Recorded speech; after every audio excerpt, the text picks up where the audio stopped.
I had somebody ask me about the overhead router that I built. And I showed that at one point, but what I want to do right now, he made the comment that, hey, let's see how it works. So we're going to do that. So what we have is basically a mistake. So this is where the this part of the neck goes into the slot on the body. So when I first did this, I really wanted to get some purple heart in here. So to do that, I glued it in, which is okay. But then I went a step further and thought, let's screw it in just to make sure everything seals really good.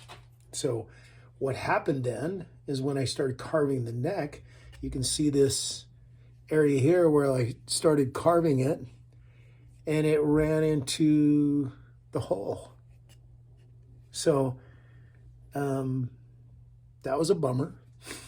So now we got to do something. And one of the things that an old carpenter told me when I was probably 15 or 16 years old, he said, good carpenter knows how to fix his mistakes. So that is really a parallel to life. We get into jams and we get into craziness, and maybe the sign of a good human being is one that can fix their mistakes. And we can't always fix them, but we have a God who can. So I'm going to do my part and do my best to make the best out of a mistake, and call it a lesson learned for next time.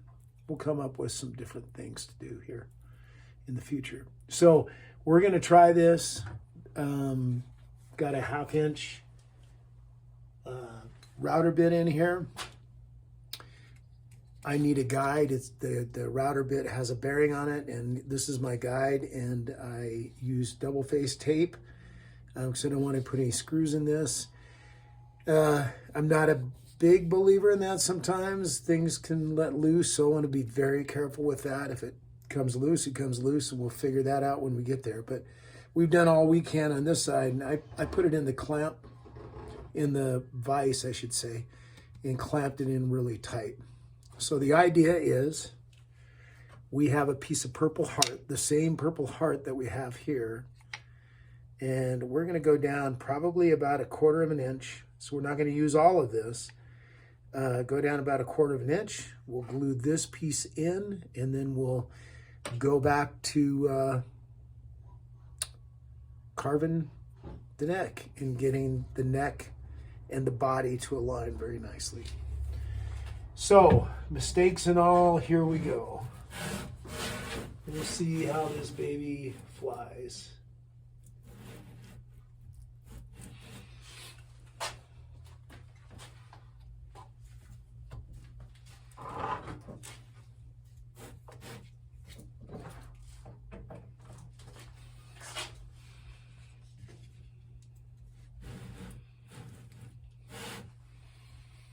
I guess we're ready. Figure it out.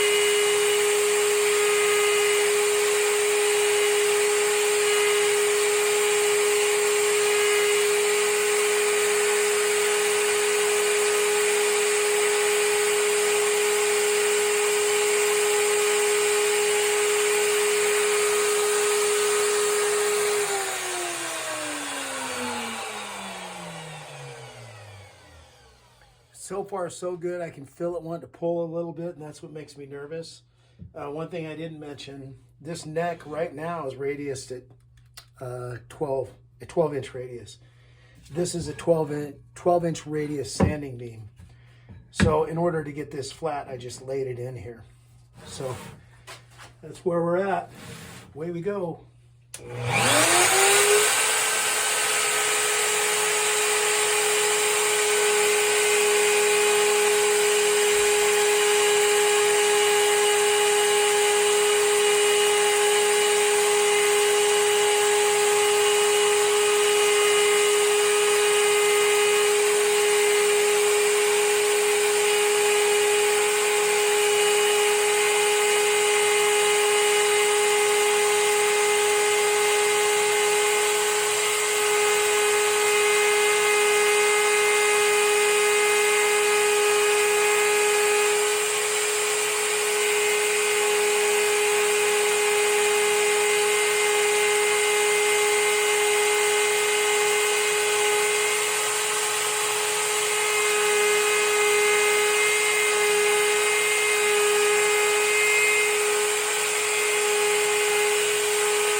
So that worked.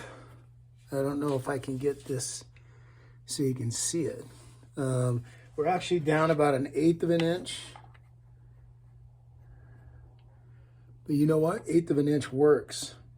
So we are going to leave it at that. And actually, I'm going to check something here real quick.